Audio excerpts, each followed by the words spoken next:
Assalamualaikum warahmatullahi wabarakatuh. Innal hamdalillah nahmaduhu wa nasta'inuhu wa nastaghfiruh wa na'udzu billahi min shururi anfusina wa min sayyiati a'malina. Man yahdihillahu fala mudilla lahu wa man yudlil fala hadiya lahu. Wa ashhadu an la ilaha illallah wahdahu la syarika lahu wa ashhadu anna Muhammadan 'abduhu wa rasuluh. Amma ba'd. فإن أصدق الحديث كتاب الله وخير الهدي هدي محمد صلى الله عليه وسلم وشر الأمور محدثاتها وكل محدثة بدعة وكل بدعة ضلالة وكل ضلالة في النار. Alhamdulillah, kita bersyukur pada Allah Subhanahu Wa Taala dapat kita bertemu lagi pada pagi ini untuk meneruskan perbincangan berkenaan dengan Al-Qawaid wal-Usul al-Jami'ah wal-Furuq wal-Taqasim al-Badi'ah al-Nafi'ah. Atau ringkasnya boleh kita sebut sebagai Qawaid Fiqhiyah. Terakhir sekali kita sedang membincangkan kaedah yang ke-5. Muka surat berapa? Muka surat 5 Okey.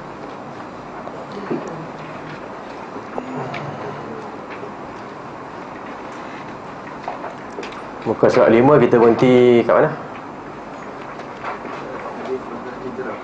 Hadis tentang hijrah. Okey. Rasulullah sallallahu alaihi wasallam sebutkan tentang hijrah yang merupakan salah satu amalan utama, bahawa yang membezakan ialah keikhlasan ataupun sebaliknya ataupun tidak. Sekiranya ada ikhlas, maka kita akan mendapat pahala yang kita inginkan. Okey, pahala daripada perbuatan yang amalan yang salih. Ini adalah di bawah kaedah yang kelima, asy-syari'atu mabniyatun ala aslain, al-ikhlasu lillah wal mutaba'atu li Rasulillah sallallahu alaihi wasallam. Ikhlas kepada Allah Subhanahu wa taala dan juga mengikut sunnah Nabi sallallahu alaihi wasallam. Okey. So kita dah bincangkan sebahagian dan untuk hari ini kita sambungkan.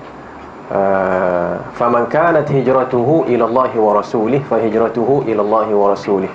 Wa man kanat hijratuhu ila dunya yusibuha aw imra'atin yankihuha fa hijratuhu ila ma hajara ilaih. Suara okey ke? Macam mendengar okey. Okey.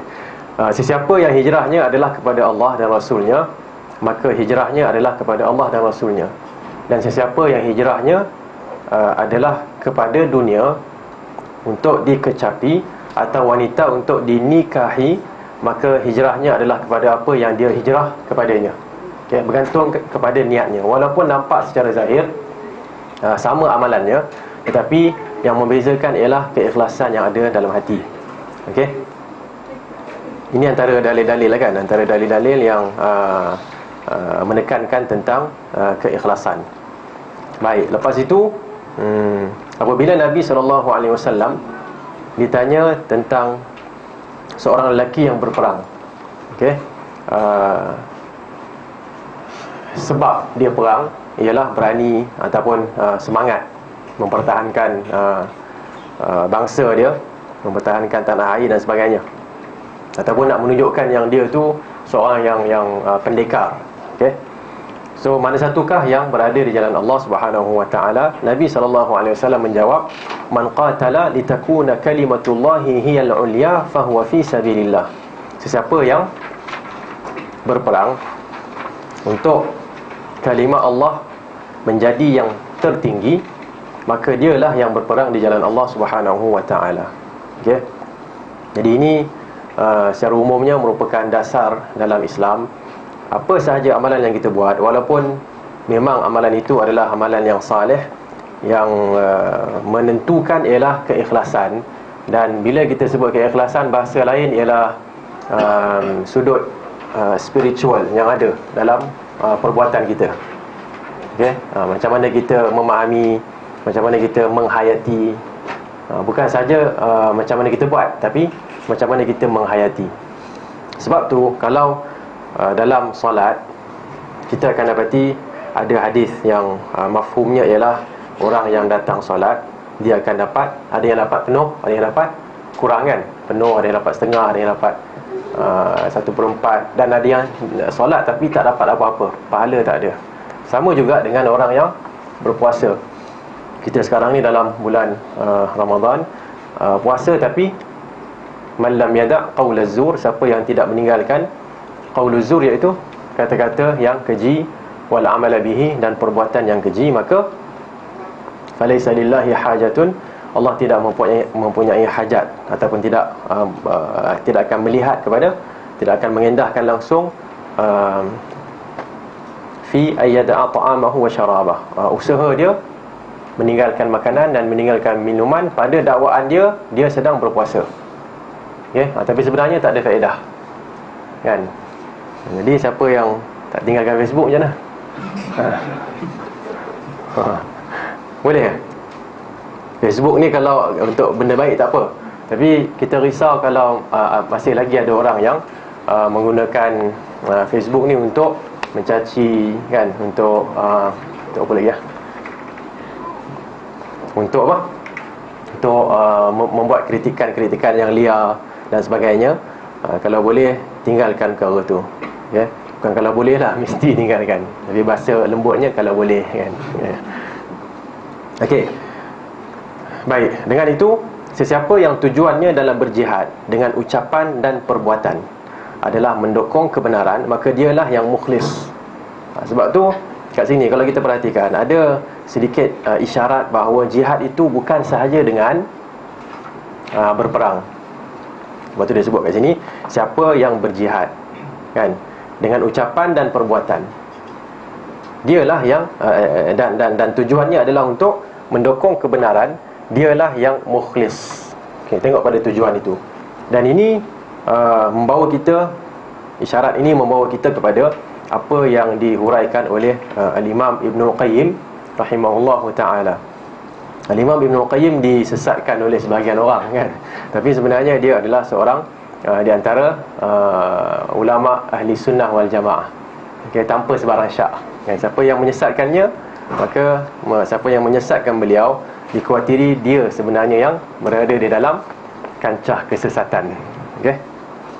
Baik, apa yang dihuraikan oleh Al-Imam Ibnul Qayyim secara ringkasnya dalam kitabnya Zadul Ma'ad, jihad itu terbahagi kepada 13 peringkat. Jihad itu terbahagi kepada 13 peringkat, dan salah satu daripadanya adalah jihad peperangan. Jadi kita kena ingat bahawa jihad peperangan adalah satu daripada 13, dan ianya juga merupakan yang paling tinggi sekali.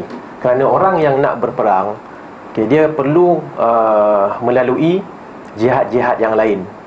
Jihad menentang jiwa dia sendiri, nafsu dia. Jihad menentang syaitan dia, kan? Sebelum syaitan orang, syaitan dia sendiri, dan juga syaitan lah secara umumnya.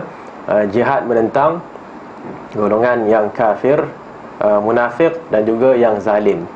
Daripada 5 ini dipecahkan lagi menjadi 15. Itu dalam masa lain kita akan bincanglah.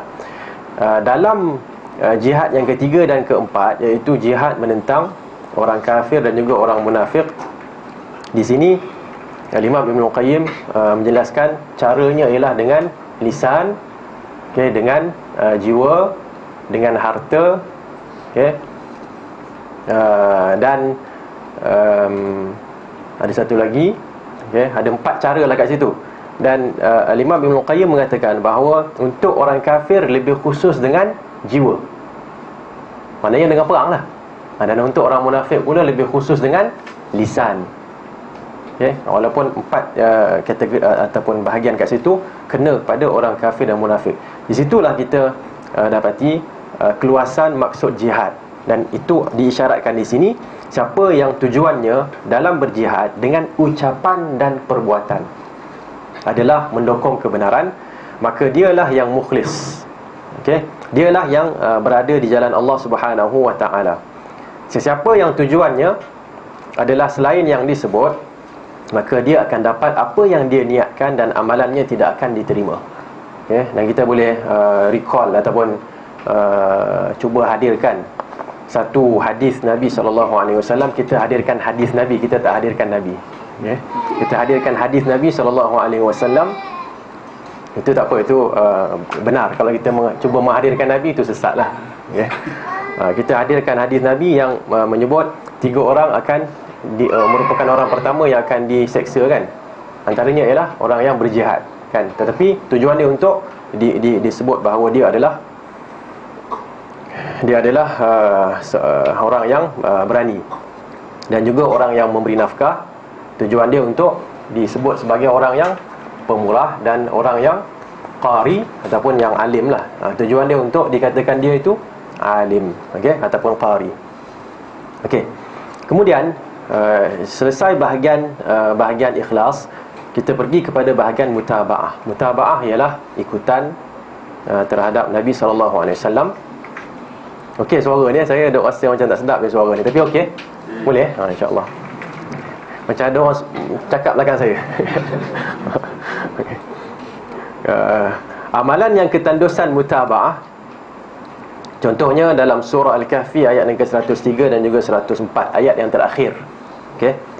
Qul hal nunabbi'ukum bil akhsarina a'mala alladzina dhalla sa'yuhum fil hayatid dunya wa hum yahsabuna annahum yuhsinuna sun'a. Bukan yang terakhir, minta maaf, tapi dekat-dekat yang akhir lah.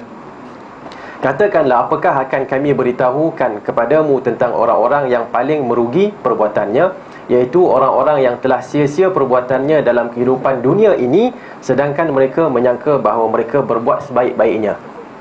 Ini adalah satu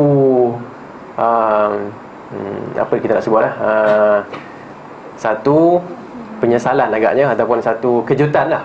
Orang yang rasa dia hebat kan, tiba-tiba ternyata dia tak hebat. Ini memang letih kalau macam ni.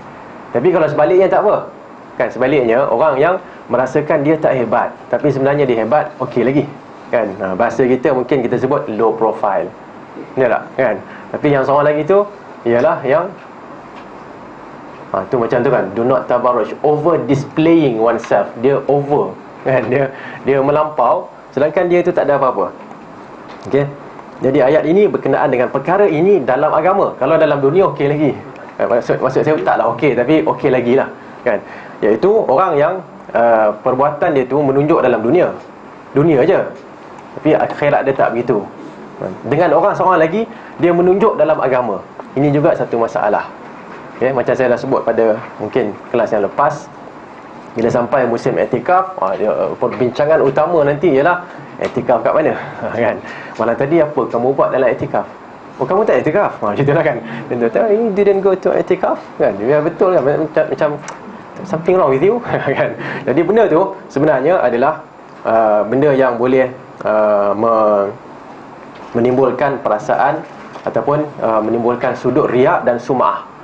Okey, sudut riak dan sum'ah inilah yang kita perlu khawatiri, kerana perbuatan itu akan menghancurkan amalan. Okey, orang yang paling rugi ialah sia-sia perbuatannya, iaitu yang sangka dia buat baik. Maknanya perbuatan dia baik kan, tapi ada penghancur amalan ni, okey, pemusnah amalan yang menjadikan amalan dia rosak. Antaranya riak, sum'ah, dan antaranya ialah tidak ikut sunnah Nabi SAW. Okey. Dalam surah Al-Qasas ayat yang ke-50, fa illam yastajibu laka fa'lam annama yattabi'una ahwa'ahum wa man adallu mimman ittaba'a hawahu bighairi hudan minallah. Ayat yang kedua ini seolah-olah menghuraikan ayat yang pertama tadi. Mereka yang tidak menjawab kamu, maknanya panggilan Rasulullah untuk kita semua ikut baginda alaihi salatu wassalam. Siapa yang tak ikut, maka ketahuilah bahawa sesungguhnya mereka hanya mengikut hawa nafsu mereka. Okey, jadi kalau panggilan Rasulullah, dakwah Rasulullah tak diterima, artinya dia ikut hawa nafsu. Okey. Dan siapa yang ikut hawa nafsu, kalau ikut hawa nafsu itu merupakan alternatif kepada ikut sunnah, tak apa lagi. Tapi di sini ikut hawa nafsu merupakan lawan kepada ikut sunnah. Kalau sunnah itu adalah kebenaran, maka ikut hawa nafsu adalah kesesatan. Okey. Wa man adallu mimman ittaba'a hawahu bighairi hudan minallah, siapa yang lebih sesat daripada orang yang mengikuti hawa nafsunya dengan tidak mendapat petunjuk dari Allah Subhanahu wa taala sedikit pun. Artinya kalau ikut hawa nafsu bukan petunjuk. Selesai. Okey. Kalau nak ikut kena ikut sunnah Nabi sallallahu alaihi wasallam. Dan saya rasa benda ni dalil berkenaan dengan perkara ni banyak sangat. Antaranya mungkin kita sebutkan di sini sepintas lalu, bagaimana Umar radhiyallahu anhu mengatakan la anta ahabbu ilayya, kan, sesungguhnya engkau paling aku cintai illa min nafsi, kecuali terhadap diriku. Maknanya nombor satu Umar, nombor dua Rasulullah. Jadi Rasulullah mengatakan la ya Umar, tidak boleh wahai Umar, sehinggalah ataupun kecuali selepas engkau menjadikan aku lebih engkau cinta daripada dirimu sendiri. Okey, kemudian barulah Umar pun betulkan balik semula statement dia dan akidah dia, kan, maknanya kepercayaan dia lah, kan. Kesilapan berlaku, kan, ada jangan pula maknanya Umar silap salah akidah ke. Kesilapan dia tak sama dengan benda yang sengaja. Okey, contohnya kalau kita nampak, kalau kita ditanyalah apa hukum baling mushaf. Baling mushaf kita baling, apa hukum dia? Hukum dia apa? Murtad. Katalah orang tanya gitu, kan, kita jawab murtad. Kalau dia Islam, dia murtad. Okey. Nabi Musa, Allah sebut tentang Nabi Musa, wa alqal alwah, dan baginda melemparkan lauh Taurat tu. Taurat lah. Murtad ke? Okey, sebab tu para ulama kita, bila kita ditanya soalan, kan, macam Syekh Ibn Utsaimin rahimahullahu taala, dia lebih suka kalau bila ditanya soalan jawab dengan terperinci. Maknanya kita yang jawab dengan terperinci, ataupun kita tanya balik semula pada kawan tu dengan terperinci. Dia baling kenapa? Tanya balik, kenapa dia baling? Kalau dia jawab baling kerana dia benci, kufur lah. Kalau dia kerana marah sangat kat bini dia, kan, tak masak sahur contohlah, kan. Okay, so dia baling, kan. So macam mana? Dia tak patutlah kalau suami macam ni, tapi ini contoh lah, kan, yang tak berlaku insya-Allah. Marah kerana sesuatu, dia pun baling. Okey, tak rasional, maka dia tidak jatuh kafir. Jadi kat sini makan masa buka nanti, jangan makan sekarang. Okay.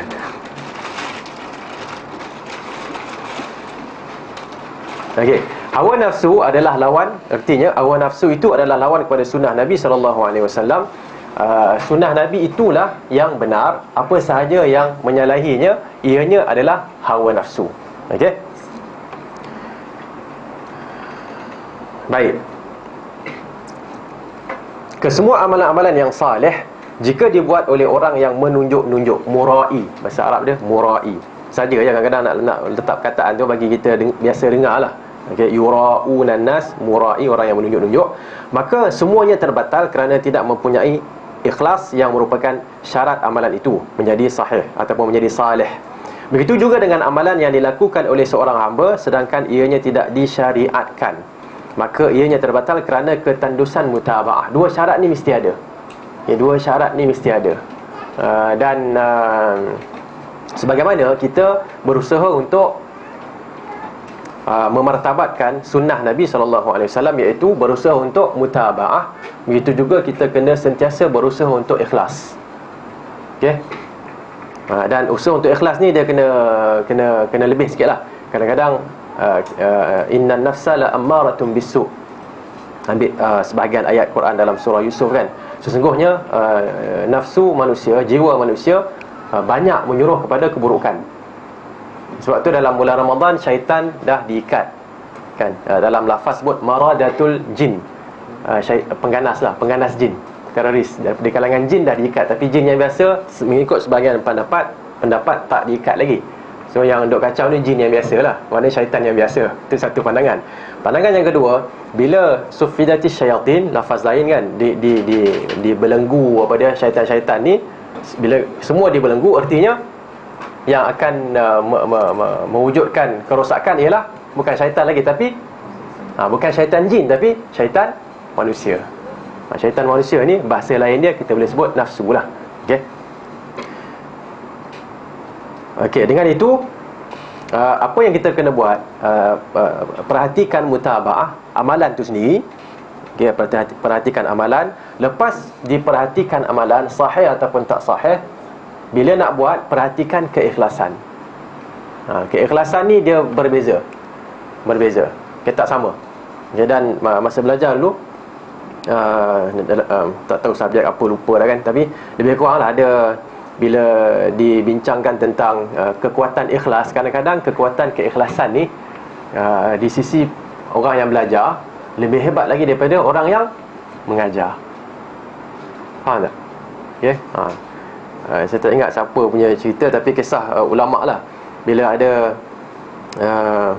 kena check balik lah kisah ni, tapi masa belajar tu rasa macam betul lah syekh kita sebut kan. Syekh siapa pun tak tahu, tak ingat lah. Bila ada seorang tu mengajar, kita kena ikhlas dalam minta bantuan daripada Allah Subhanahu Wa Taala kan. Jadi adalah, ini mungkin kisah ni berunsur sufi sikit, sufism. Ada seorang tu dia perlu jalan atas air lah dekat itu kan. Jadi dia pun dengan kekuatan keyakinan dia boleh buat lah. Tapi bila guru dia tanya balik kan, boleh buat dia? Kata, boleh. Guru Syekh ni ajar saya supaya betul-betul yakin kan. Tapi guru dia kata dia sendiri tak mampu buat. Okay? Kadang-kadang kita ajar supaya amar makruf nahi mungkar, betul tak? Kan? Tapi bila kita tengok kemungkaran, kita tak mampu nak, kita ni maknanya ustaz lah kan, ustaz tak mampu nak tegur. Tapi ada di kalangan anak murid ni, dalam lift dia boleh tegur. Faham tak? Okay, so kat sini setiap seorang dia ada kehebatan dia, dan dia laksanakanlah kehebatan dia tu. Okay? So jangan ingat semua orang boleh buat semua benda baik. Okay, kisah tadi tu dia sampingan je lah, tak payah masuk Facebook. Okay. Okay, selesai yang tu. Saya nak jelaskan kat sini satu benda, iaitu kadang-kadang satu pemerhatian lah. Kadang-kadang kita lebih melihat kepada mutaba'ah, sudut mutaba'ah. Okay? Dan biasanya kalau orang lebih tengok satu benda, dia akan kurang tengok yang satu lagi. Kalau dua benda dia kena jaga kan, tiba-tiba dia jaga yang ni lebih, artinya yang ni dia akan abaikan. Betul tak? Dia benda ni agaknya benda yang automatik lah dalam kehidupan kita. Okay? Bila kita selalu sangat tengok apa yang sahih tak sahih apa semua, kadang-kadang kita terlupa satu bahagian, iaitu bahagian keikhlasan. Okay, kesungguhan tu. Okay, dan ini berlaku pada diri saya dan ramai pada orang-orang yang lain. Okay, dan kita perlu muhasabah dalam perkara ni. Kat sini saya nak sebut seorang syekh lah, yang ni saya ingat lah kan, iaitu nama dia Dr. Anis Tahir. Dr. Anis ni lelaki yang perempuan. Kerana nama Anis tu sebenarnya adalah nama lelaki kan? Tak apalah kan, tak payah ubah pergi JPN nak ubah pula, tak apa kan, tu benda biasa lah tu. Jadi dia sebut masa ayah dia seorang syekh di Institut Islam Madinah. Dia kata ayah dia hantar dia untuk belajar. Jadi dia pun belajar. Bila balik rumah kan, ayah dia tengok dia tak berapa nak sembahyang. Yang sunat tu dia kurang sembahyang. Jadi dia kata, kenapa tak sembahyang? Kan dia kata, sembahyang sunat lah kan. Sembahyang ni sunat kan. Dan yalah, banyak kerja lain nak kena hafal tu semua kan. Dia kata, kalau aku hantar kau supaya kau lebih bertambah ilmu dan amalan, tapi kalau setakat tambah ilmu, amalan tak ada, tak payah pergi dah. Daripada situ dia berubah. Okay? Jadi itu juga merupakan salah antara perkara yang perlu kita perhatikan. Okey, seterusnya, begitu jugalah halnya dengan akidah-akidah yang menyalahi isi Al-Quran, kandungan Al-Quran dan sunnah Nabi SAW. Seperti kepercayaan ahli bid'ah. Ahli bid'ah yang menyalahi pegangan baginda SAW dan para sahabat radhiyallahu anhum ajma'in, kesemuanya adalah ditolak berdasarkan sabda Nabi SAW, man amila amalan laisa alaihi amruna fahuwa radd. Sesiapa yang melakukan sesuatu amalan yang tidak menepati urusan kami, maka ianya tertolak, dipulangkan kembali. Okey, muttafaqun alaih. Hadis ini merupakan pengukur bagi amalan-amalan yang zahir, amalan yang zahir. Manakala hadis Umar radhiyallahu anhu pula yang berikut ini merupakan pengukur bagi amalan yang batin. Innamal a'malu binniyat. Okey. So kita hafal dua hadis ni dan kita jadikan mizan ataupun petunjuk untuk kita dalam melakukan sesuatu amalan dari sudut zahir dan batin, dari sudut fizikal dan spiritual. Kena ada dua-dua tu. Ya, kita risau orang yang banyak tekan fizikal, hilang spiritual dia, ataupun dia tekan satu lagi ialah yang tekan spiritual, dia tak kisah pula fizikal ataupun praktikal. Tak apa, yang pentingnya ikhlas. Kata cara ni Nabi tak buat ni. Kata ustaz, yang pentingnya keikhlasan kita ustaz. Betul tak? Kan banyak dengar kan? Yang pentingnya hati kita ustaz. Ada tak dia sebenarnya innallaha la yanzuru ila suwarikum wala ajsadikum walakin yanzuru ila qulubikum wa a'malikum. Allah tak lihat kepada bentuk dan fizikal badan, tetapi Allah melihat kepada qulub dan a'mal, hati dan amalan. Tapi perhatikan elok-elok biasanya orang akan baca walakin yanzuru ila qulubikum, dia letak titik dekat situ. Akan tetapi Allah melihat kepada hati-hati kamu. Sebenarnya hadis tu hati-hati kamu dan amalan kamu. Okey? Jadi bila letak dua-dua okey, tak apa. Hati dan amalan. Tapi kalau kita baca hadis pun kita berhenti, lepas tu kita huram macam tu, dia akan jadi kesilapan. Okey? Allah melihat kepada hati kita. Lepas tu dah ada hati-hati kamu. Jadi Allah lihat pada hati-hati tuan-tuan dan puan-puan. Amalan tu jangan kisah sangat, yang pentingnya hati tu ikhlas, kan? Tak boleh lagu tu, kan? Sedangkan Nabi mengatakan a'malikum qulubikum wa a'malikum, hati-hati kamu dan perbuatan-perbuatan kamu, dua-dua sekali.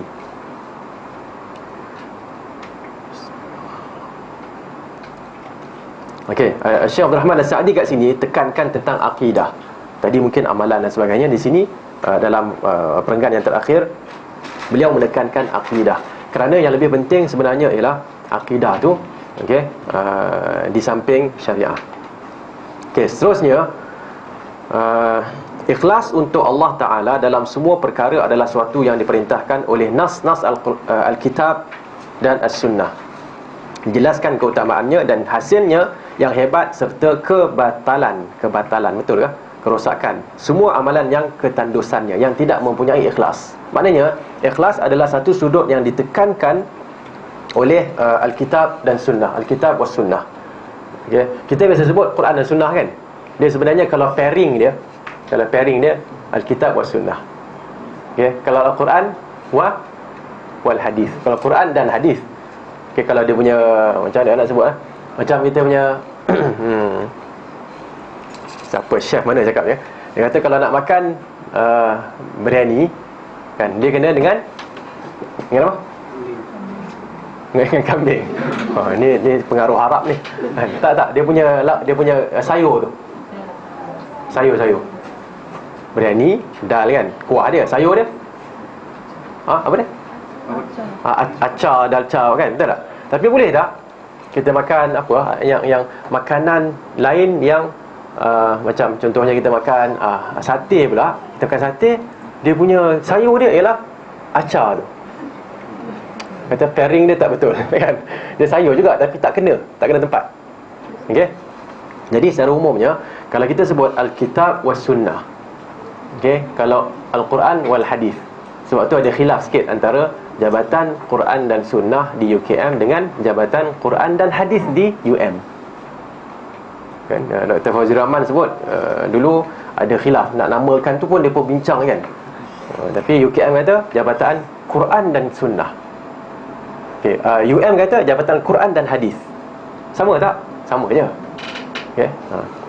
Tapi sebenarnya sudut pairing tu UKM salah lah, kan. Tak apalah, tak ada masalah pun itu. Jadi Alkitab dan Sunnah sering menekankan tentang keikhlasan, keutamaan fadilat dia dan hasilnya dalam menentukan kesahihan dan kebatalan, kerosakan sesuatu amalan. Okey. Adapun meniatkan sesuatu amalan secara fokus, walaupun ianya diperlukan dalam setiap amalan, namun ianya terhasil daripada pengamal yang waras, dan mempunyai tujuan, kerana niat itu ialah tujuan, al-qasdu. Maksudnya sekarang ni satu, niat yang ikhlas. Yang kedua ialah nak menentukan amalan tu apa. Contohnya kita sembahyang 2 rakaat. Okey. Orang yang musafir balik kampung nanti insya-Allah, bila kita berhenti sekejap kan dekat mana-mana masjid, kita nak sembahyang, masa tu kita tak sembahyang lagi. Maghrib dengan Isyak kita tak sembahyang lagi. Okey, kemudian kita nak masuk sembahyang, ataupun tak apalah, bagi mudah sikit, kita dah sampai dah satu tempat tu, okay, untuk kita rehat sekejap satu hari kan. Mungkin perjalanan tu jauh kan, daripada Johor sampai ke Perlis contohnya, singgahlah kat KL ni. Okay, kat KL singgah kat masjid-masjid yang ramai, yang imam dia macam Arab sikit kan. So masa masuk tu kita dah sembahyang maghrib, kita pergi ke masjid Masjid Besi Putrajaya tu kan. Sampai kat sana kita dah lewat, imam dah mula rakaat mungkin yang keempat dalam tarawih. Kita ni apa? Isyak. Apakah yang membezakan kita dengan mereka? Kita boleh tak masuk sekali? Boleh, tak ada masalah. Perbezaan niat imam dengan makmum tak ada masalah. Tapi boleh tak masuk atas dasar kita tarawih, dia kita isyak, dia tarawih? Boleh. Apakah yang membezakan? Kalau tengok sama kan? Ada beza tak?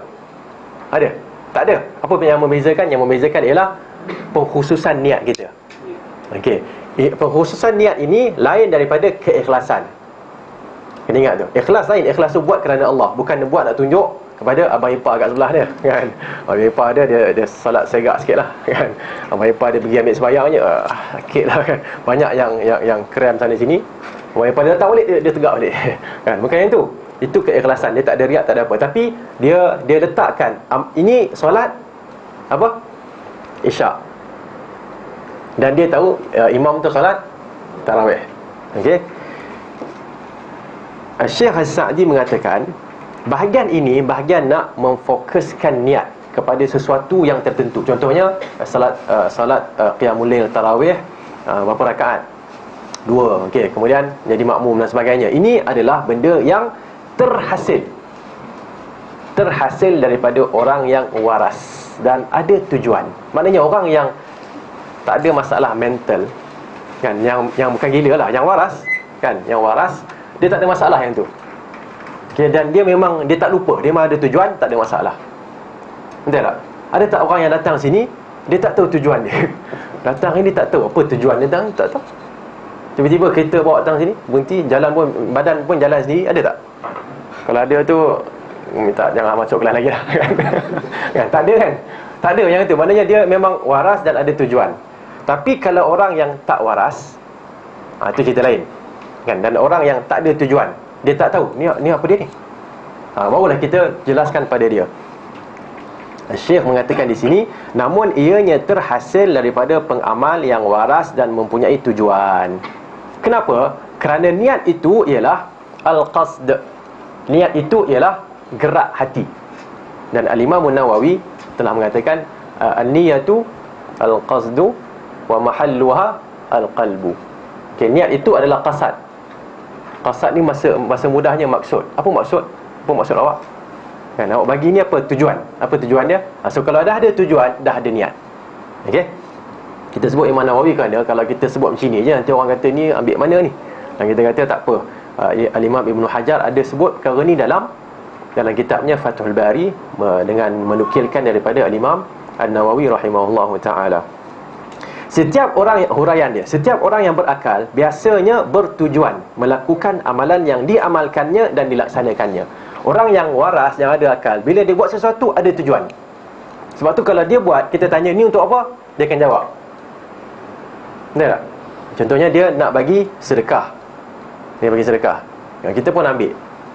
Kalau kita tak tanya dia, kita tak tahu lah niat dia. Tapi kalau tanya, ni bagi ni untuk apa? Kata, ini zakat. Zakat, saya bayar zakat. Oh, zakat. Okey, tak apa. Okey. Sebab tu, kalau seseorang tu, perlu tak kita nak tanya tujuan dia? Perlu ke tak perlu? Perlu tak kita tanya orang tu bagi sesuatu lah pada kita kan? Ustaz, ada ni. Perlu tanya tak? Ke ambil je? Kita bukan ustaz lah, kata abang. Ambil. Tengok, banyak ni. Tak apa ambil. Perlu tanya tak? Dalam keadaan tertentu kot. Dalam keadaan tertentu itu macam mana? Kalau macam dia bekerja, tiba-tiba buang duit tu rasuah lah. Okey, dia tak ada, yang betul tak ada. Kita pergi masjid contohnya, kita pergi masjid tengah solat ke, dah habis solat kan, tengah duduk kita baca Quran, datang orang bagi. Banyak-banyak kan dia bagi, kita pun tengok bagi. Apa lah? Ada pepatah Melayu kata, orang bagi jangan tolak kan. Tak tahu lah tu, pada pak cik saya sama sebab itu. Bagi dia, engkau kaya macam mana pun orang bagi, engkau ambil. Pasal takut hati dia hati dia sedih kalau dia tak terima kan. Tapi pepatah dia lah kan. Saya tak argue pula. Tapi boleh tak macam tu?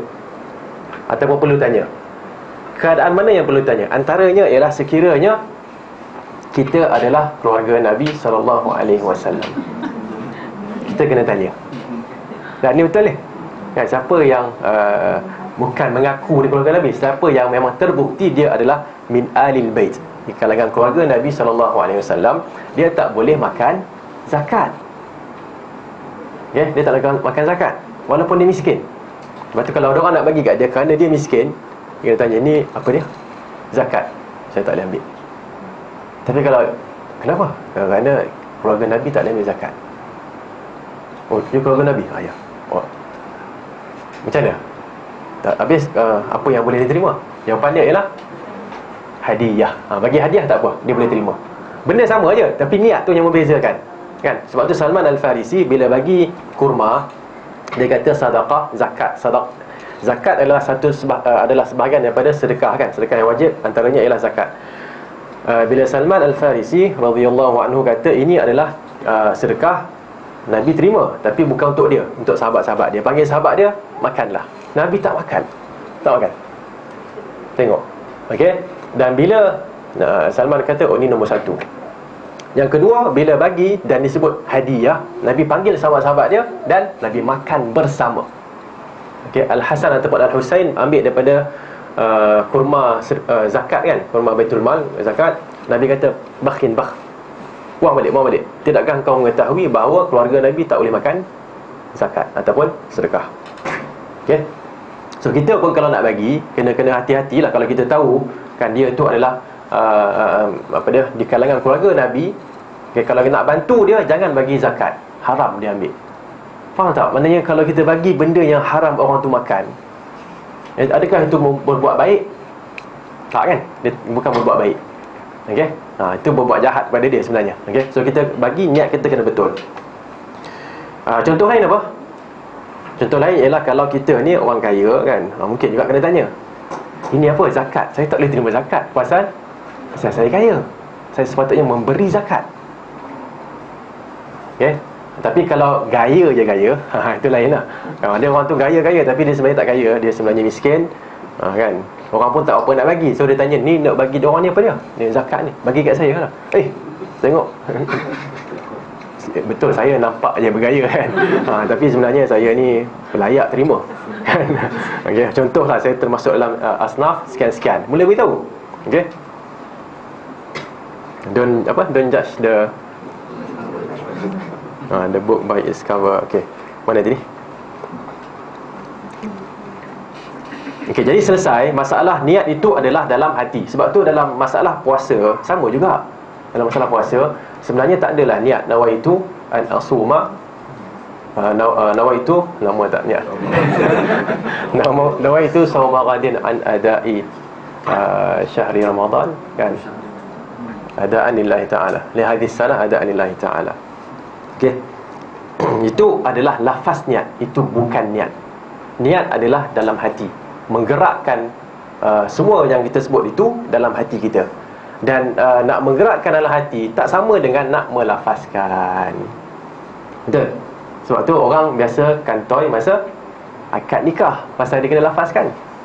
Dan lafaz pula kena lafaz detail kan. Dia bila Tok Imam henjuk dia hilang semua kan. Padahal dah orang kata murajaah tu, muzakarah tu lama dah kan, berapa hari dah, tapi kena henjuk sekali dah dengan orang tu tengok semua kan, habis jam. Okey.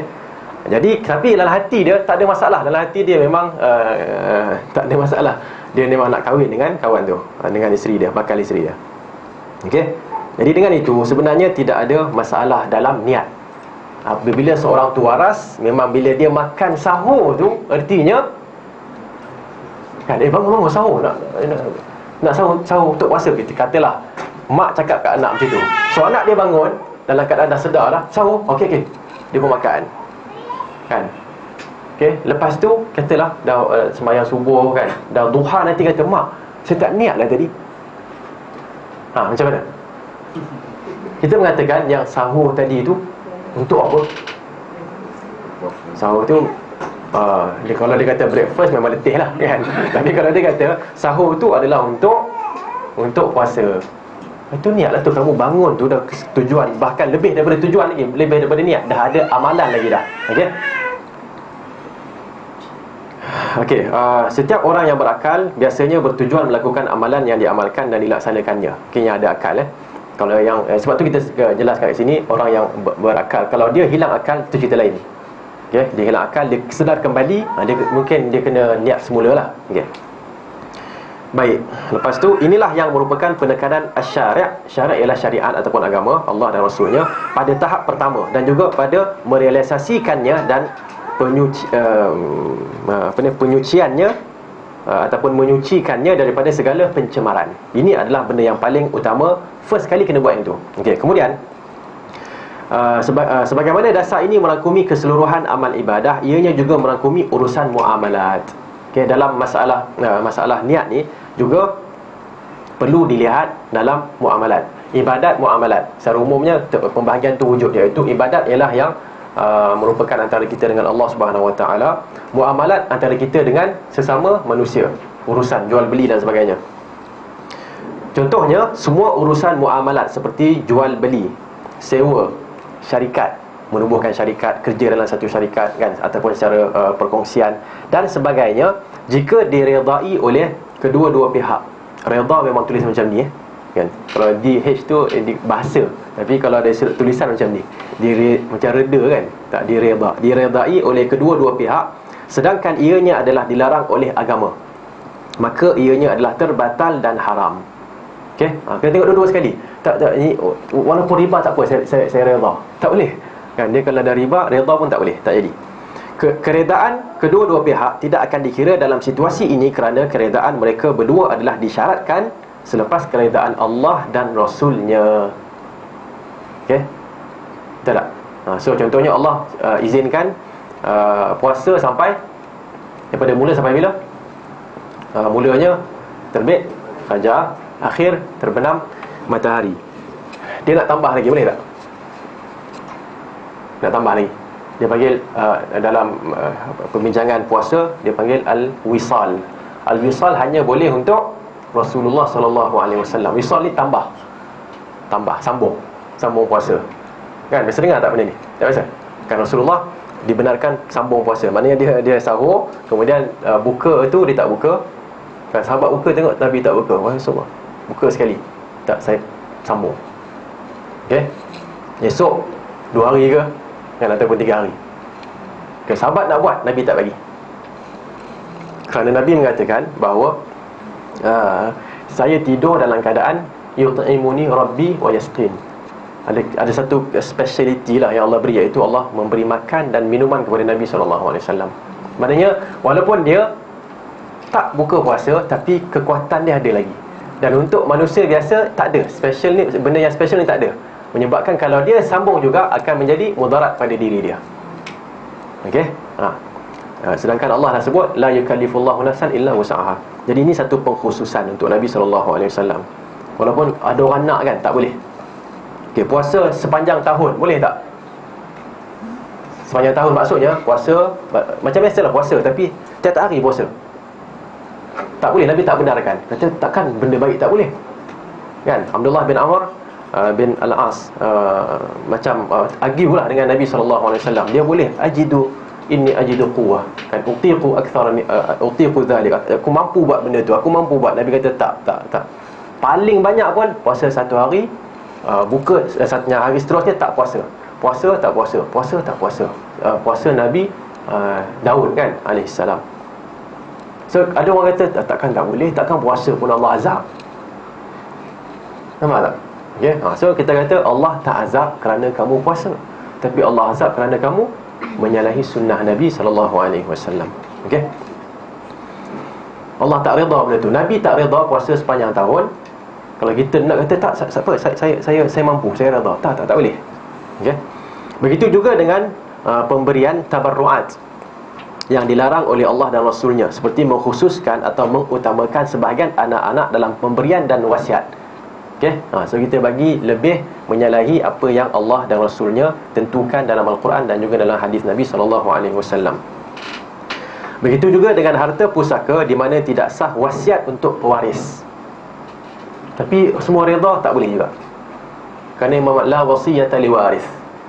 Okey, inna Allah qad a'ta kulli dhi haqqin haqqah fala wasiyata liwaris. Allah telah memberikan, setiap yang berhak tu dah dapat hak dia, bahagian dia. Jadi tak boleh lagi memberi wasiat kepada orang yang mewarisi. Dia dah dapat hak dia, so tak boleh lagi mewarisi. Okey, kalau nak bagi sekarang masih hidup. Dah lepas mati nanti kita wasiatkan. Itu wasiat tu maknanya pemberian selepas kita wafat lah. Itu tak boleh. Okey. Begitu juga dengan syarat-syarat mewakafkan harta, hendaklah menepati agama dan tidak menyalahinya. Jika menyalahi maka terbatal. Syarat-syarat maknanya saya wakafkan rumah ni, syarat dia ialah sekian. Kalau syarat itu menepati tak apa. Kalau syarat tu tak menepati, tak boleh. Okay, contohnya kalau wakaf ni hak siapa? Hak siapa? Hak orang Islam kan? Jadi hak orang Islam. Okay, dan biasanya akan dijaga oleh kerajaan Islam lah. Boleh tak diletakkan syarat untuk wakaf ni? Contohnya saya wakafkan dengan syarat kan, keluarga dia orang tu tak boleh guna. Dia marah dengan keluarga siapa-siapa kan, dia tak boleh guna benda ni. Hasil kurma ataupun hasil kat Malaysia ni apa, buah apa, pisang lah kan, hasil kebun pisang ni kita tak boleh bagi pada orang mana-mana lah. Orang utara tak boleh, pasal dia dah marah kat orang utara tak boleh, contohnya kan. Boleh tak? Syarat tu tak menepati lah. Okay? Tapi antara syarat yang dibolehkan dalam wakaf ialah pengurusan itu berada dalam keluarga dia, itu dibenarkan. Okay? Tapi pengurusan itu berada dalam keluarga dia, artinya keluarga dia akan jaga dan akan mendapat daripada hasil tu. Okay?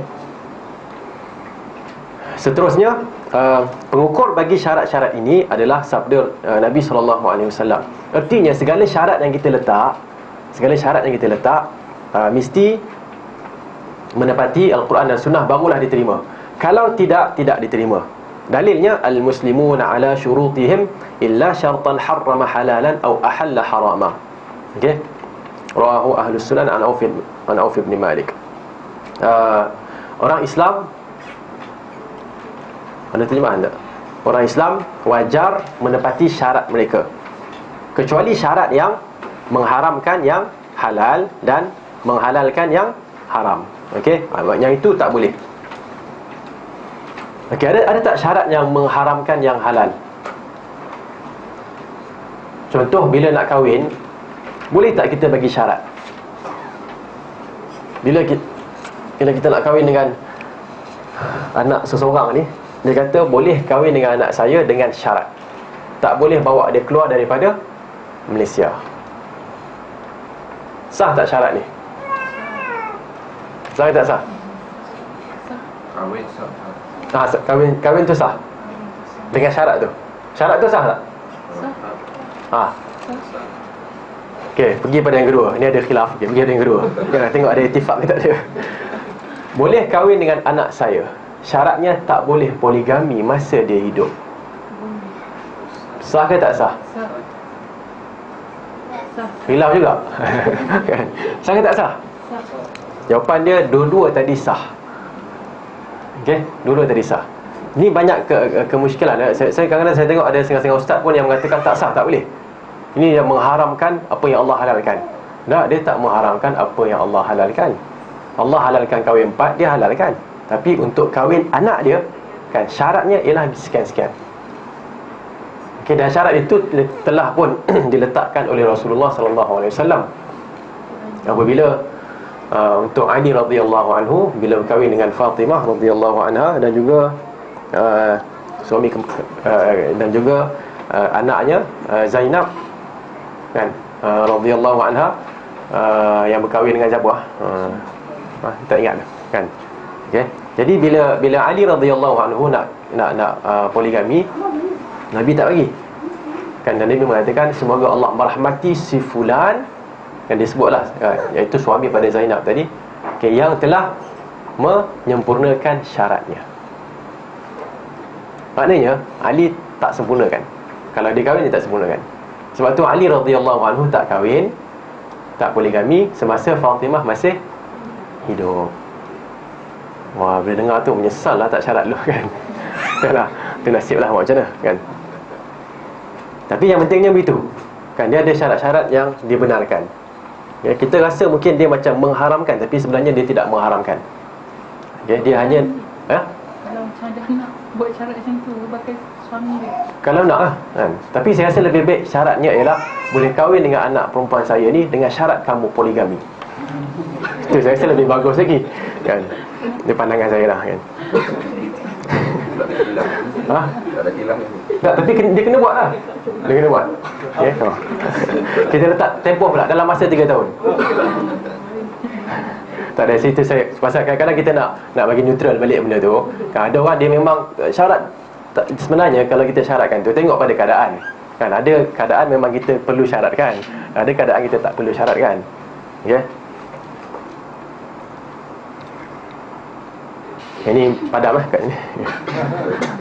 Okey, syarat-syarat nikah dah selesai. Perkara yang dihalalkan pada wanita dan tidak dihalalkan. Maksudnya nikah tu bila sama jugalah rukun nikah, syarat nikah.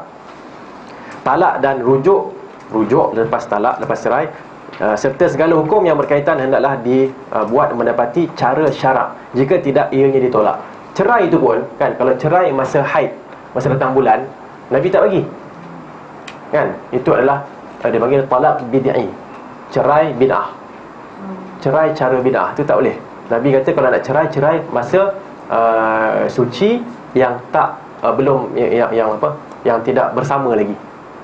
Okey, kalau cerai masa marah cerai, itu bukan cerai yang sunnah. Apatah lagi bila berlaku dalam haid. Begitu juga dengan sumpah dan nazar. Seseorang hamba tidak boleh bersumpah kecuali dengan Allah atau nama-nama Allah atau sifat-sifat Allah. Berkenaan dengan nazar pula, man nazara an yuti' Allah falyuti'hu wa man nazara an ya'si Allah fala ya'sih. Siapa yang bernazar untuk mentaati Allah, hendaklah dia taat. Dan siapa yang bernazar untuk mengingkari Allah, janganlah dia ingkari. Okey. Ada dua kat sini. Pertama, sumpah. So, boleh tak kita nak bersumpah dengan makhluk? Tak boleh.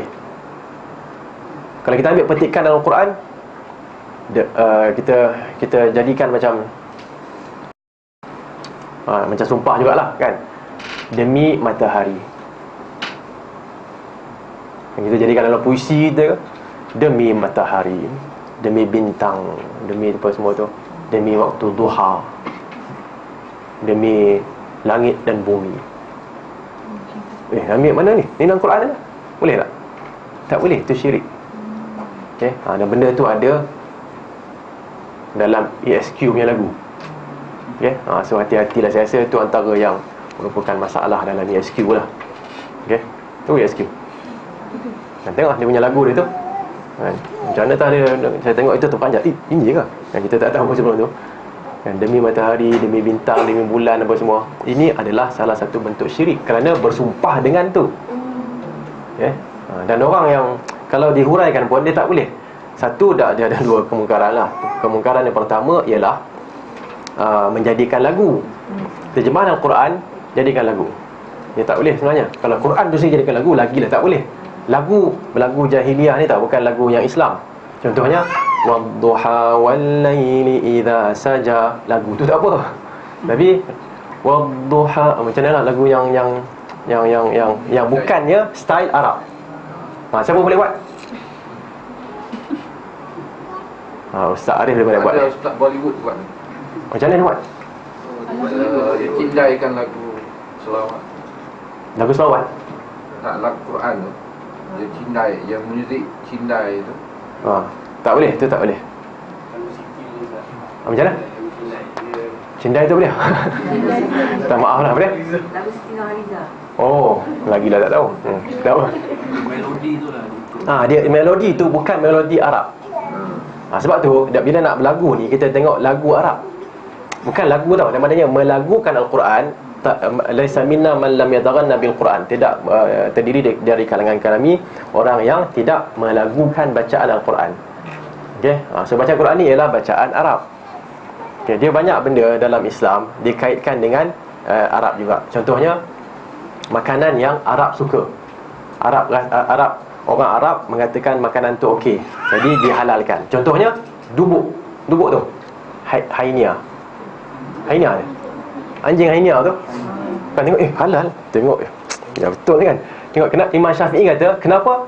Kerana orang Arab menganggapnya makanan yang baik, okey, di dalam masa tu, dan agama datang dan takrir ataupun menyetujuinya. So jangan masukkan akal kita, emosi kita. Ustaz, dia makan kan, dia terekam makan masih hidup lagi, dia cari dah. Kalau singa tu bagi mati dulu kan. Tak, ni yang dubuk ni dia serang ramai-ramai. Antelope tu masih lagi hidup, ataupun kijang tu hidup lagi, dia tarik dah, tak ada dah kaki dah. Takkan kita nak makan dia pula kan? Jadi itu jangan tengok itu kan, tengok apa dalil kat cakap. Sebab tu dalam Al-Quran, dalam hadis, dia bukan berdasarkan pada akal kita. Alladzina yu'minuna bil ghaib, mereka yang beriman dengan perkara ghaib. Okey, huraiannya ambil daripada ulama. Al-Imam Syafi'i kata itu mimma mimma addahu al-arabu tayyiban. Bukan itulah apa yang dianggap oleh orang Arab sebagai tayyib. Kulu mimma fil ardi halalan tayyiba kan. Makanlah halal dan tayyib, yang baik. Okey. Jadi saya sebut apa tadi? Berkenaan dengan nama-nama Allah, tak boleh kita dok rasa orang suka kat ceramah kita kerana tu kan, tak boleh. Kalau tak dibenarkan, maka tak dibenarkan. Melagukan Al-Quran dengan bukan cara lahan ataupun cara Arab membaca Al-Quran, okey, ataupun terjemahannya pun kita lagukan kan, itu bukan cara dia. Okey. Apatah lagi kalau ada unsur-unsur macam ni lah, iaitu unsur-unsur sumpah kerana selain sumpah dengan selain Allah Subhanahu wa taala. Man halafa falyahlif billah kan. Siapa yang nak bersumpah, hendaklah dia bersumpah dengan Allah. Dengan Allah. Ya, so ulama kita menguraikan nak sumpah dengan Allah, dengan sifat-sifat Allah, tak apa. Kan?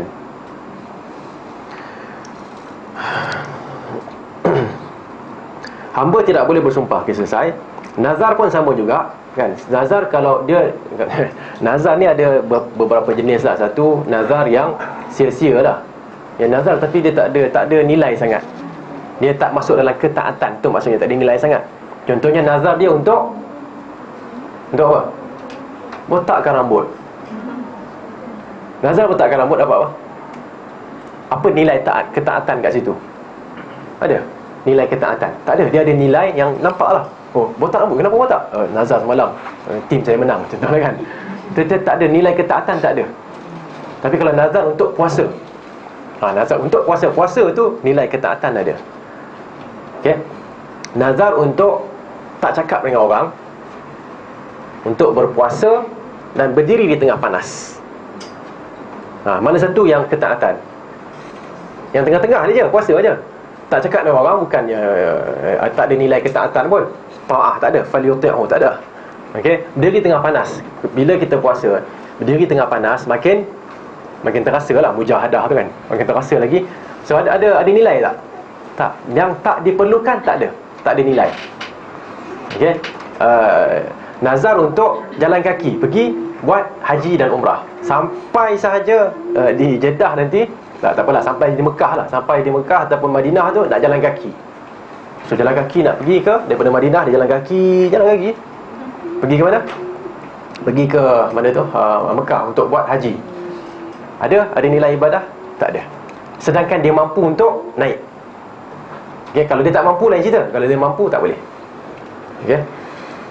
Nabi SAW sebutkan kepada Abu Israel, bila tengok ada seorang tu puasa, diri tengah panas kan, Nabi tanya kenapa ni? Para sahabat mengatakan, ini adalah Abu Israel, dia bernazar untuk tak bercakap dengan orang dan berpuasa dan duduk berdiri di tengah panas. Jadi Nabi SAW sebutkan, murhu, perintahkan dia untuk apa? Untuk yatakallam, bercakap. Kerana tak ada nilai ibadat, senyap tak ada nilai ibadat. Okey. Yang kedua, yastazil, berteduh. Yang ketiga, yutimma saumahu, untuk dia sempurnakan puasa dia. So nilai ibadat yang ni sahaja. Yang dua ni tak ada nilai ibadat. Okey. Okey.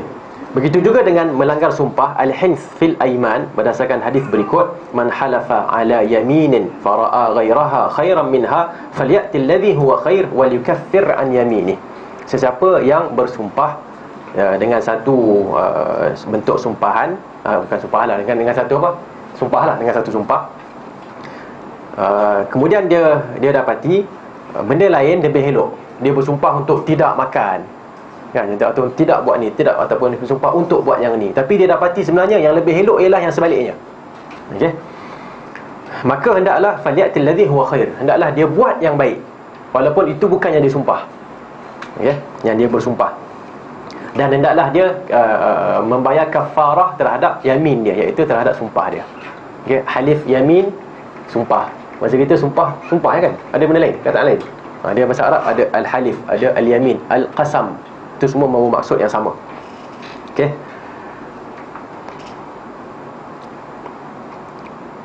Artinya kat sini, kadang-kadang kita bila dah bersumpah tu, kita nak pegang dengan sumpah kita kan. Okey. Kalau benda tu tak betul, tinggalkan. Dan bila tinggalkan, kenalah bayar kafarah dia, iaitu puasa 3 hari. Okey. Begitu juga dengan fatwa, qada, bukti-bukti al-bayinat dan segala yang berkait dengannya, kesemuanya hendaklah dikaitkan dengan agama. Okay? Maknanya kalau ada fatwa, tiba-tiba fatwa tu bercanggahan, tinggalkan fatwa tu, keluarkan fatwa baru. Betul tak? Okay? Qada ni ialah penghukuman. Qadi, hakim, menghukum satu benda, okay? Dia merasakan begitu, tapi bila dia bincang tengok lain. Dia ikut apa yang sesuai dengan agama. Fala wa rabbika la yu'minuna hatta yuhakkimuka fima shajara bainahum thumma la yajidu fi anfusihim harajan mimma qadaita wa yusallimu taslima. An-Nisa 65. Maka tidak, demi Tuhanmu, mereka tidak beriman sehinggalah mereka menghukumkan engkau terhadap perkara yang apa, mereka perselisihi di kalangan mereka, kemudian mereka tidak dapati dalam jiwa mereka, dalam hati mereka, harajan, rasa tak senang, mimma qadaita, terhadap apa yang engkau hukumkan, wa yusallimu taslima, dan mereka terima dengan sebenar-benar penerimaan. Ini adalah tahap keimanan yang tinggi dan tahap penerimaan yang sebenarnya. Okay? Sebab tu bila dah masuk bulan puasa, antara yang ditekankan oleh ustaz-ustaz kita ialah bila puasa, puasa dengan redha, bukan puasa dengan terpaksa. Saya tak nak puasa sangat, tapi dah anak pun bangun sahur kan. Betul tak? Takkan kita tak bangun kan? Saya sebenarnya puasa ni pun memberatkan badan saya, tapi yalah dah orang semua puasa, tak boleh makan kat luar, puasa jugalah. So jangan gitu. Puasa redha kan. Man sama Ramadana imanan wa ihtisaba. Nampak? Siapa yang puasa bulan Ramadan imanan, dengan keimanan, percaya benda tu wajib, Allah perintahkan dan sebagainya, okey, wa ihtisaban, dan mengharapkan pahala. Tiunkan diri kita dengan benda tu lah. Itu adalah petunjuk daripada Nabi SAW. Kalau diri kita ni mengarahkan keburukan, fikir benda tak baik, tak betulkan balik. Betulkan dalaman tu kita buat. Okey, balancing tu. Okay. An-Nisa 59 juga pula, fa in tanaza'tum fi syai'in farudduhu ila Allahi war Rasul. Sekiranya kamu berselisih dalam sesuatu perkara, kembalikanlah kepada Allah dan Rasulnya. Al-Kitab was Sunnah, Al-Quran dan Hadis. In kuntum tu'minuna billahi wal yawmil akhir. Sekiranya kamu semua beriman dengan benar, beriman dengan Allah dan juga hari akhirat, zalika khairu wa ahsanu ta'wila. Itulah benda yang terbaik dan huraian yang terbaik, ataupun cara kembali yang terbaik. Okey. Dengan itu ringkasannya ataupun konklusinya, bahkan disiplin fiqh dari mula hingga akhir tidak keluar daripada dasar daripada empat dasar utama, iaitu Al-Kitab, As-Sunnah, okey, sebagai dua sumber, dan Al-Ijma' yang disandarkan kepada kedua-duanya, serta Al-Qiyas yang diistimbatkan daripada kedua-duanya. Okey. Ini adalah huraian kepada ayat yang terakhir lah, kan? Kembalikan kepada Allah dan Rasul. Semua dalam bidang fiqh ni kembalikan kepada Allah dan Rasul sebagai sumber. Kemudian ijma' sebagai penguat dan istinbat sebagai usaha untuk nak mengeluarkan hukum. Okey. Dan dengan itu kita selesai kaedah yang ke berapa ni? Kaedah yang ke-5. Kita pergi pada kaedah yang ke-6. Saya ingatkan habis. Okey, boleh sikit kita masuk sikit kaedah yang ke-6 ni.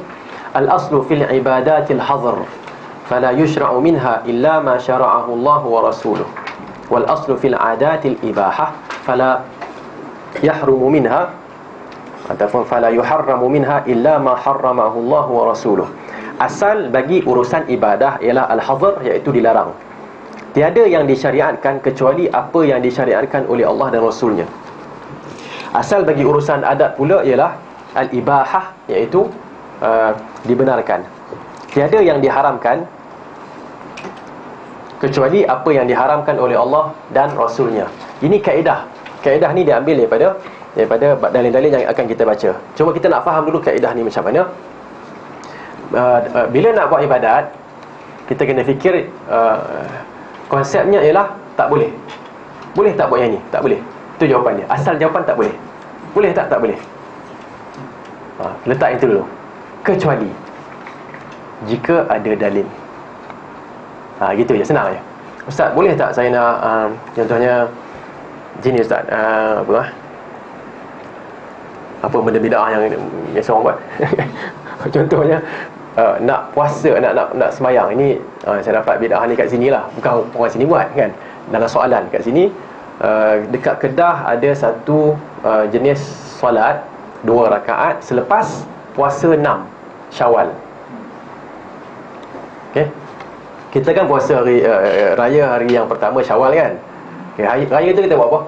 Solat lah, salatul Aid. Antara yang paling asasi sekali sembahyang lah. Betul. Okay, lepas tu ada orang puasa lah 2, 3, 4, 5, 6, 7. Ya biar 7 kan. So hari yang ke-8 tu apa? Kumpul buat solat sunat.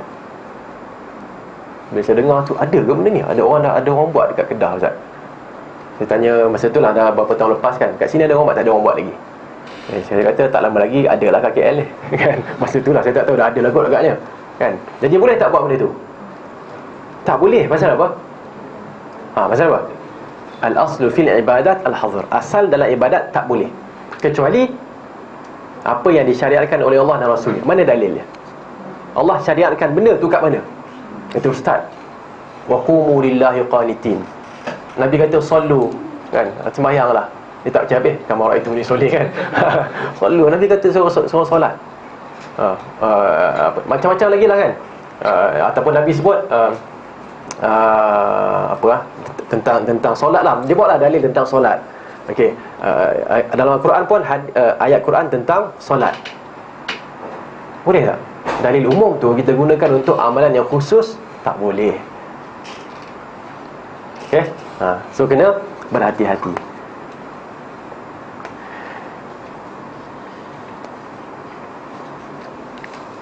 Begitu juga dalam adat. Adat ni ialah yang bukan ibadat ni, macam kita dah sebutkan tadi, ibadat amalan yang khusus yang kita buat, okay, dengan Allah Subhanahu Wa Taala. Adat ini adalah urusan muamalat, urusan antara kita dengan manusia. Okay, kita dengan makhluk boleh juga kan. Contohnya nak tanam pokok, itu masuk ibadat ke masuk adat? Secara umumnya kan, ataupun secara globalnya, secara menyeluruh, termasuk dalam adat. Tapi kalau kita niatkan untuk sekian-sekian dapat pahala ibadat, itu lain. Tetapi kategori dia adat. Pakai baju, adat ke ibadat? Adat ke ibadat? Adat. Tutup aurat ibadat. Okey, tutup aurat ibadat. Pakai dengan baju. Baju tu pula jenis apa? Baju Melayu, baju itu, baju ni. Okey, itu adalah adat. Jadi nak mengharamkan chongsam boleh. Nak mengharamkan apa lagi? Nak mengharamkan skirt boleh tak? Boleh tak boleh? Boleh lah kalau kat luar. Tapi kalau kat rumah dia pakai skirt, ni kenapa pakai skirt ni? Kan ada kawan bagi masa kahwin dulu, kawan bagi saja simpan kan.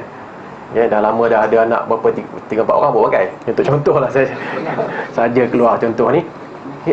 Ni tak boleh ni skirt, bukan skirt orang Islam ni. Boleh tak? Tak ada masalah yang tu. Kan? Tapi kalau pakai kat luar boleh tak? Tak boleh. Okey, so kena bezakan yang tu. Okay, jadi dalam masalah hadat tak ada masalah. Nak pakai apa tak ada hal.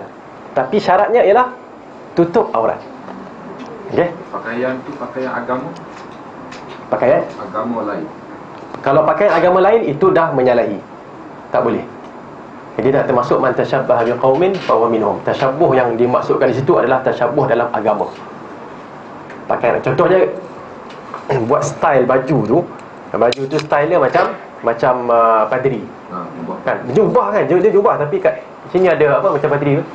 Kan? Ni putih, yang lain semua hitam ni putih. Kadang-kadang ada imam-imam yang buat itu. Saya pun kata kalau boleh ubahlah benda tu kan. Sama ada tak letak buatlah kalau Johor dia punya apa? Cekak musang. Buatlah jubah cekak musang. Jadi bila pakai tu nampak putih sini semua sekali. Kan? Yang ni hitam okey lah juga. Okay? Ataupun buat jubah macam Arab Saudi ke, maknanya dia terus ke bawah macam ni. Kita tahu ni Arab. Tapi kalau pakai dengan padri yang datang tu, dengan dia macam baju dia kalau tengok atas kan macam sama. Okey, jadi tu tak sesuai. Ataupun mungkin nak buat model lain untuk songkok ni. Kalau semua sekali takut orang gatal ke apa, dia buat sikit ke atas ni. Contoh kan. Okey, boleh tak? Tak boleh, pasal itu dah menyerupai geng Yahudi. Benda-benda gitulah. Jadi kena hati-hati. Kadang-kadang saya nampak dalam iklan tu nampak ni kalau sekali tengok kan macam sister lah. Maknanya macam padri yang perempuan tu. Dia punya pakaian hijab tu tak boleh. Kita kena ubahkan sikit.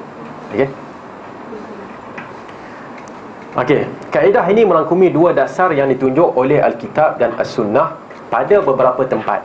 Maknanya dalil dia ada. Okey, antaranya ialah seperti berikut. Surah Asy-Syura ayat yang ke-21. Am lahum syuraka'u syara'u lahum minad dini ma lam ya'zam bihillah. Adakah mereka mempunyai syuraka, iaitu tuhan-tuhan yang disembah selain daripada Allah, mensyariatkan kepada mereka dalam urusan agama apa yang Allah tidak izinkan, apa yang Allah Subhanahu Wa Taala tidak izinkan. Okey. Ini yang macam kita sebutkan tadi. Kalau ada sunnah, lawan dia adalah bid'ah. Kalau ada hak, lawan dia adalah batil. Okay, jadi kalau orang tak ambil kebenaran, artinya dia mengambil kebatilan. Dan kebatilan ini tidak diizinkan oleh Allah Subhanahu Wa Taala. Okey. Kalau orang tu tak ambil Islam, maka dia ambil kufur, dan kufur tak diizinkan oleh Allah Subhanahu Wa Taala. Jangan kita faham ayat ni, kalau dia tak ambil Islam, dia mengambil selain Islam, kalau diizinkan boleh. Jangan faham gitu. Maksud sebenarnya ialah selain daripada Islam adalah kufur, dan kufur tak diizinkan. Okey. Begitu juga dengan perintah agar dia disembah, iaitu Allah disembah tanpa syirik pada beberapa tempat. Maknanya banyak tempat-tempat dalam surah Al-Jin ayat yang ke-18 dan lain-lain. Contoh kat bawah tu dalam nota kaki kan, juga banyak ditekankan oleh Allah Subhanahu Wa Taala. Okay, bahkan syirik itu adalah dosa yang tidak akan dimaafkan. Kan, innallaha la yaghfiru ayyushraka bih wa yaghfiru ma duna dzalika liman yasha. Dalam surah An-Nisa 46, okey. Allah tidak mengampunkan perbuatan dia disyirikkan, tapi Allah ampunkan perbuatan yang tak sampai tahap tu. Maknanya perbuatan dosa boleh lagi diampunkan. Dosa besar pun boleh diampunkan tanpa taubat kalau Allah nak. Tapi syirik tak boleh. Kena tinggalkan syirik, kembali pada Islam, barulah Allah akan terima. Baik. Para ulama telah bersepakat bahawa ibadah ialah apa yang diperintah secara wajib atau mustahab. Apa yang Allah perintahkan, okey, secara wajib ataupun secara mustahab. Perintah Allah menjadikan perkara itu wajib, perintah Allah menjadikan dia mustahab, barulah ibadah. Tapi kalau tak ada perintah Allah, Allah tak perintahkan, kita yang rasa benda ni wajar diwajibkan ataupun wajar dimustahabkan, faham? Disunatkan. Contohnya kalau lepas sembahyang kan, lepas sembahyang doa secara jemaah, apa hukum dia? Wajib ke mustahab? Doa secara jemaah wajib ke mustahab? Okey, tarik sikit, keluar soalan lain, iaitu lepas sembahyang zikir, apa hukum dia? Mustahab, kerana Nabi buat. Betul? Kan lepas bagi salam Nabi sebut astaghfirullah, astaghfirullah, astaghfirullah, dan banyaklah doa-doa kat situ. Allahumma antas salam wa minkas salam dan sebagainya. Okey, secara jemaah macam mana? Maknanya dia nak baca yang tu dan dia nak angkat suara dia. Lepas bagi salam, astaghfirullah, astaghfirullah, astaghfirullah, Allahumma antas salam wa minkas salam, tabarakta ya dzal jalali wal ikram, Allahumma la mani'a lima atait wa la mu'tiya lima mana'at wa la yanfa'u dzal jaddi minkal jadd. Dan seterusnya dia baca lagi, subhanallah, subhanallah, subhanallah. Okey, boleh tak? Boleh ke tak boleh? Angkat suara boleh ke tak boleh? Ya, kita jawab bahawa kalau nak angkat suara seperti mana Nabi angkat suara, tak ada masalah. Okey. Kemudian baru kita tengok Nabi angkat suara kenapa? Nabi angkat suara kenapa? Tengok huraian ulama kita, Al-Imam Syafi'i mengatakan pada saya bila Nabi buat kan, bila Nabi, perbuatan Nabi mengangkat suara itu adalah untuk mengajar. Jadi kalau imam nak buat begitu untuk mengajar, tak ada masalah, boleh. Dalam kitab oleh Al-Imam Syafi'i rahimahullahu ta'ala. Okay. Jadi kalau tujuan kita untuk mengajar, tak apalah. Tapi tujuan kita bukan untuk mengajar, tujuan kita sebagai pelengkap solat.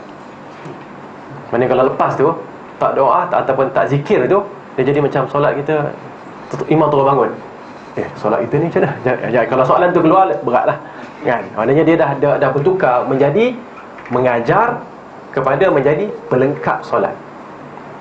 Pelengkap solat ni dia salah satu daripada dua, sama ada hukum dia sunat ataupun apa dia jadi wajib. Kalau dah sampai ke tahap wajib, imam tu kena buat begitu, itu lagilah berat. Okey. Berkenaan dengan dasar yang kedua, dasar pertama apa dia? Allah berfirman, dasar pertama apa dia? Berkenaan dengan ibadat kan.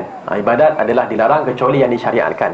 Dasar yang kedua, huwallazi khalaqalakum ma fil ardi jami'a. Al-Baqarah 29. Dialah Tuhan yang telah menciptakan untuk kamu apa yang di atas muka bumi ini keseluruhannya. Semua benda yang atas muka bumi ini Allah ciptakan untuk kamu manfaatkan, iaitu untuk semua bentuk penggunaan yang bermanfaat. Maka dia membenarkan daripadanya semua manfaat kecuali apa yang dilarang oleh syarak kerana memudaratkan. Okey, so ini adalah dua dalil asasi untuk kaedah yang keenam yang merangkumi dua dasar. Okey, dalam ibadat tak boleh kecuali ada dalil. Okey, dalam adat pula boleh kecuali dilarang oleh dalil. Okey, sebab tu nak makan apa? Nak makan apa? Makanlah, tak ada masalah. Yang penting halal. Tapi makan apa? Tak ada masalah. Okey, pastikan benda tu halal, makan. Tapi kalau dah haram tak boleh. Kan? Masak macam mana pula? Masak macam mana? Tak ada masalah. Kan? Orang kita agaknya orang Malaysia dia tak makanan kita yang tak masak. Daging lah, daging ke ikan yang tak masak ada tak? Ada tak? Ada tak ada? Saya pernah makan lah. Saya pernah makan udang. Udang tu dia kecil-kecil je kan, dekat Kedah kan. Masa kunyah tu, kenapa bergerak lagi ni? Macam bergerak dia macam bubble kan.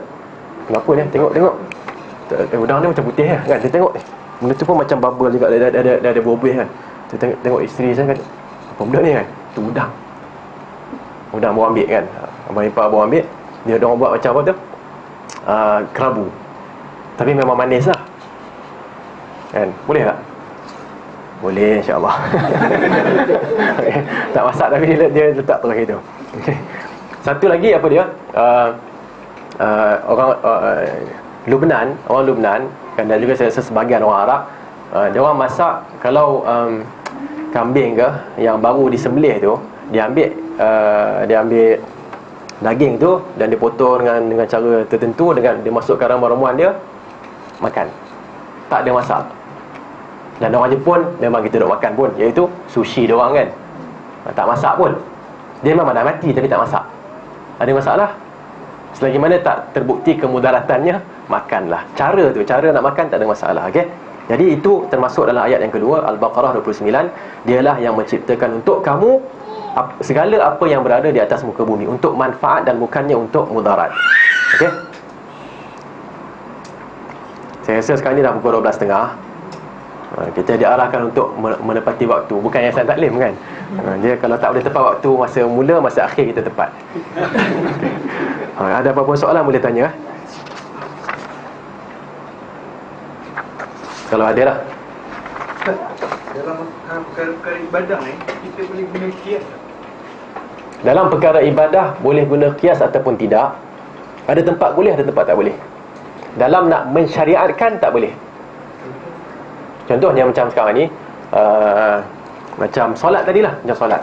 Maknanya mensyukuri puasa 1 bulan, kita apa? Kita puasa, kita solat apa? Kita raya lah, kita berhari raya. Kan, iaitu antaranya dengan solat 2 rakaat.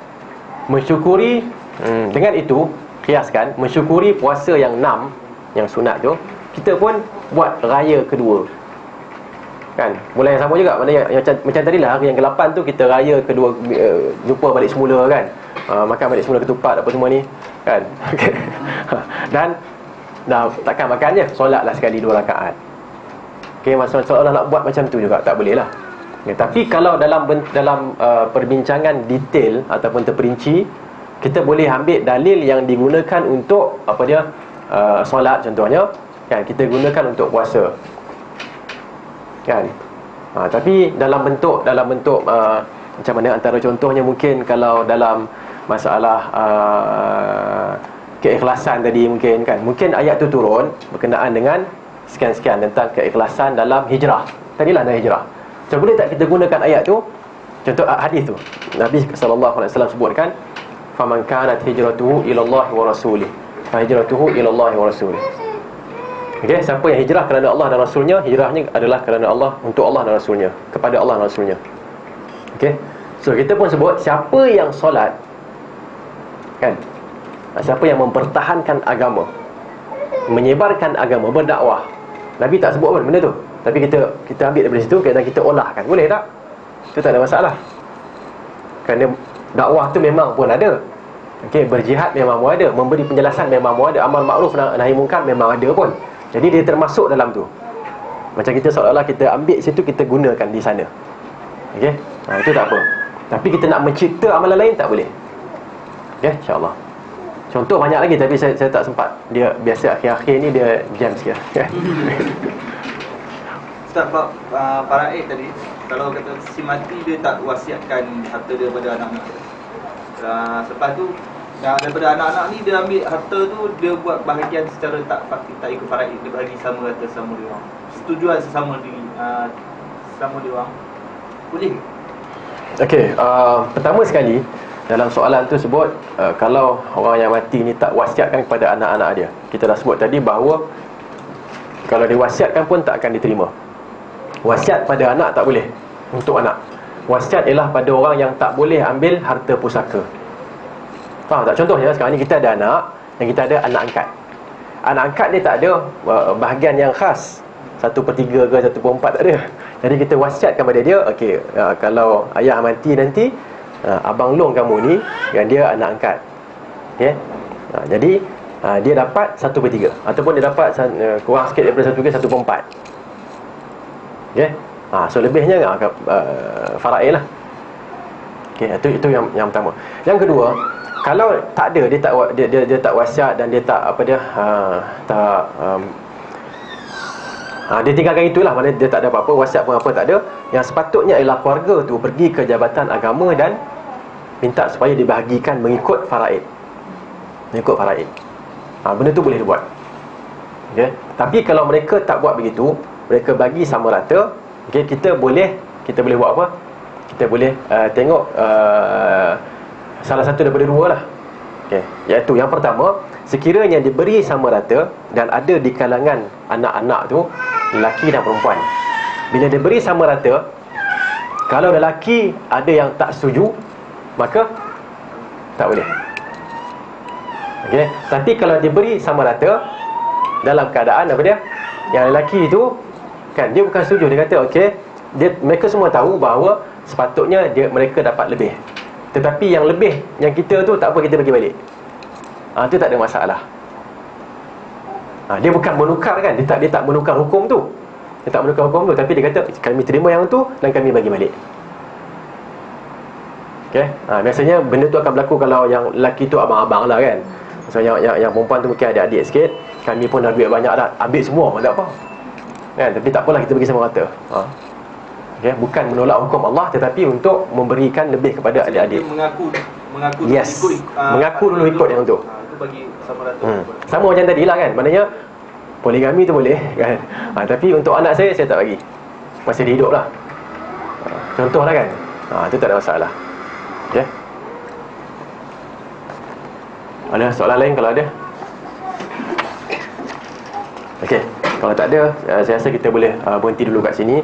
Semoga Allah Subhanahu Wa Taala memudahkan untuk kita memahami agamanya dan memudahkan untuk kita mencari keikhlasan dan juga mencari mutabaah, ikutan terhadap sunnah Nabi SAW dalam melaksanakan agama. Dengan itu kita tutup dengan tasbih al-kafarah. Subhanakallahumma wa bihamdik, asyhadu an la ilaha illa anta, astaghfiruka wa atubu ilaik. Wallahu ta'ala